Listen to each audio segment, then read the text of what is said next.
Hola a todos, esto es Cyclical Dreams. Esta vez voy a entrevistar a Edmund Osterman. Es un placer para nosotros tenerlo y tener su trabajo. Él ha estado colaborando también con Tom Schmidlin de Pagination y tenemos hoy el honor y la alegría de entrevistarlo. Hi Edmund, it's a pleasure to be with you. We are making a Spanish presentation, and so let's introduce the people to you. It's very interesting, and we are proud to have you in our label, and we want to know more about you. So there's three questions to to make your own in this space. So the first one, it's about how do you reach music and how do you reach electronic music? How do you arrive to this kind of music that you are making nowadays? Yeah. I I think it was I started listening to more and more ambient electronic music over the last 2 or 3 years. And it's because for my day job, I'm a writer and I write instruction manuals. And ambient music it shuts out everything else, but it without lyrics, without uh, really dramatic, insistent pauses that grab your attention, I can just work really nicely. So what I love about it is ambient music is more about letting you create your own space in it rather than telling you how to feel about things. And the more I listened to it, the more I appreciated that. I just got deeper and deeper into appreciating music as a way of just complementing whatever space you're in rather than putting its own space onto you. So then that's and then from then I just listening to more and more ambient music wanted to start. I sort of thought in ambient music a bit more and wanted to start creating my own and experimenting with it, and it's been marvelous.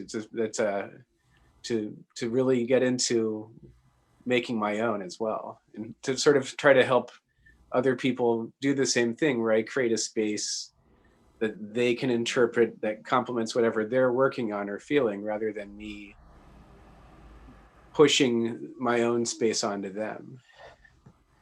And did you work in another kind of music before, or you arrived to music in this way?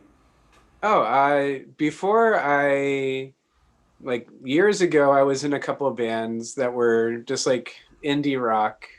So I played bass guitar and trumpet, and so so I was coming from a very structured, like write a 3 minute song and perform it over and over and practice it and play at, little small venues and house parties and stuff.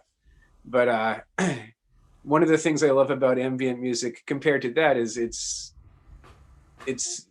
very solo, so it's easier to work on. I can create a whole thing by myself or collaborate with Tom Schmidlin, which I do all the time. But it's also I'd love to perform it live, but it's also very gratifying to work in the studio with it too. It's less dependent on organizing 200 people at the same time, which is good for this year especially. So For sure. right, right, right. But and then for my music background, I said trumpet. I played trumpet and cello growing up, and so classically trained in that, and was in orchestras and a college brass choir. So I have a pretty strong performance background for a couple of instruments that I don't use at all when I make ambient music. But I'm getting better at like guitar and keyboards and stuff like that. So sort of I was hopefully, pretty influenced by John Hassel as well. Me, that is a master of ambient trumpet. yeah, yeah. I'd love to.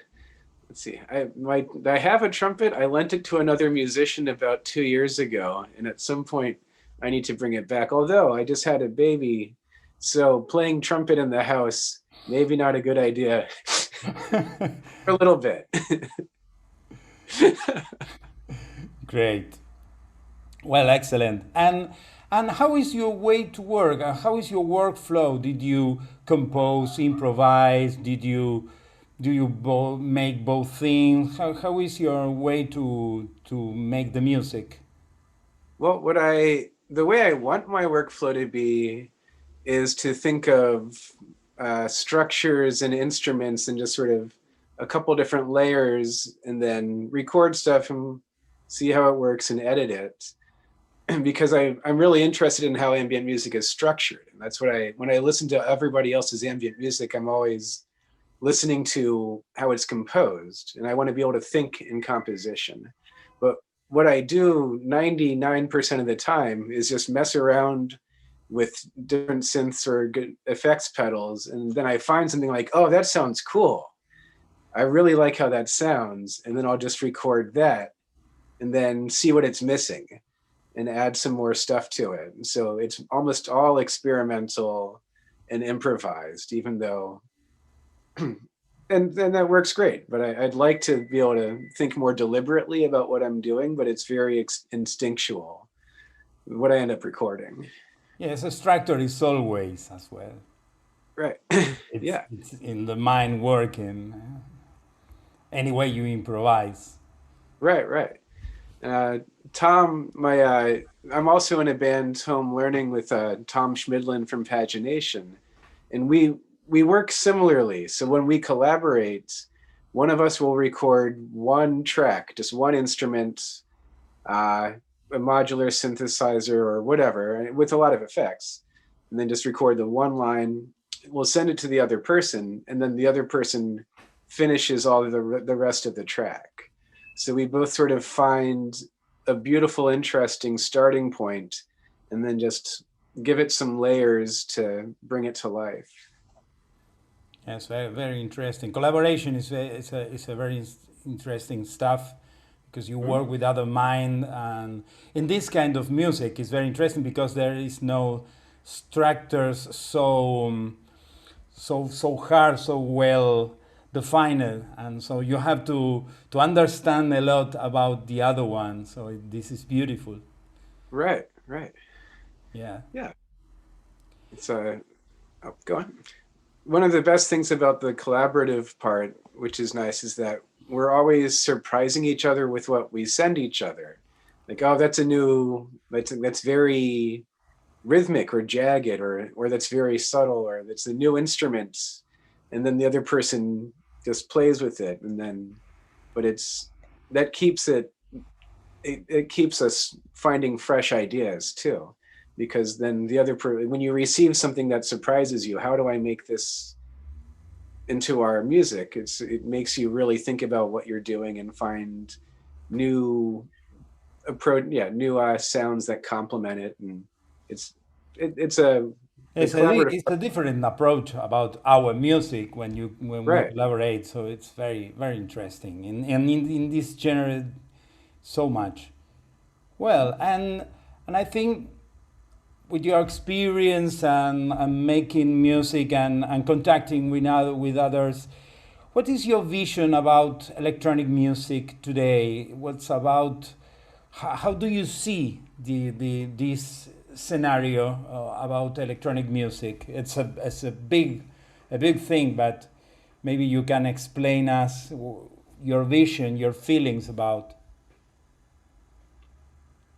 I think one of the best things about it today, and that keeps growing, is the availability for people to make and share it.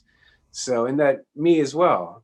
But before, music was when it was mostly distributed through labels, through physical media, through stores, there's only a small subset of people that people will sell enough copies to get in there. So it's a small selection of the music people want to make that's available easily. And now there's all kinds of inexpensive or free recording software and software instruments as well.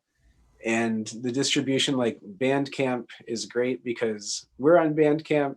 It's my favorite venue for finding new music, for ambient music especially. And you have huge label artists and people like us who are smaller, and we're all in the same space.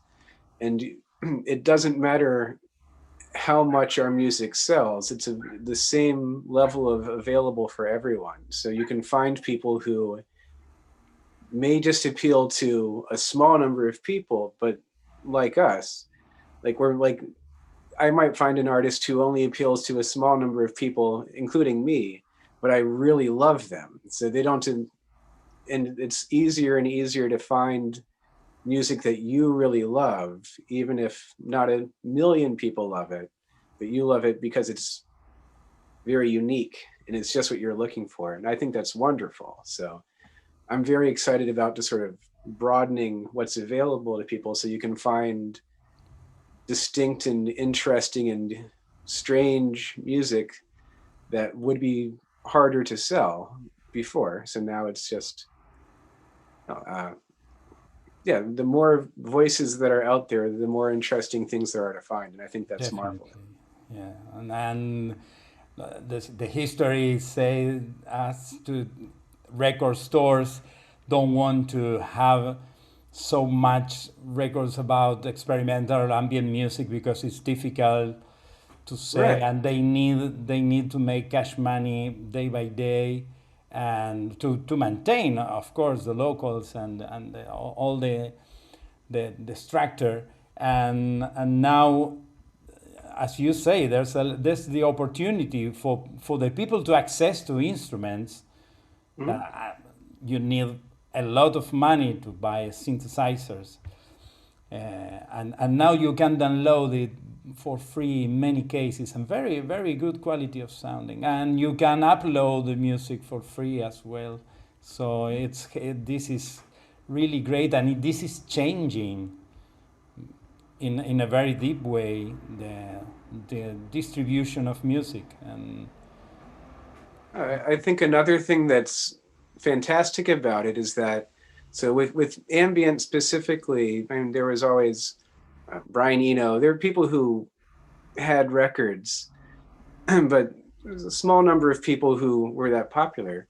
But when we share our music now on social media and just tell family and friends, a lot of them check it out and they like it. So they didn't know that they liked ambient music. They didn't really know what it was. But like my mom had never really heard of it. ambient She'd always music was listened. unknown. Right. So like my mom has always listened to classical music, and she's also an accomplished singer and piano player. But she never really listened to electronic ambient music. But now, when she meditates every day and she listens to our music, and it's a perfect venue for that. So it sort of just gets bigger as people can stumble across something that somebody they know made and think, oh, this has I have a space for this in my life. This is really interesting in a lot of ways. Yes, it's a very nice view. I agree with you. Okay, Edmund, great. I think the people will love to know about you and listen to your very beautiful recording that is going to be published by Cyclical Dreams very soon. Oh yeah, So, thank you so much for your time, and see you soon. thank you very much, Ulysses. It's been a great pleasure talking with you.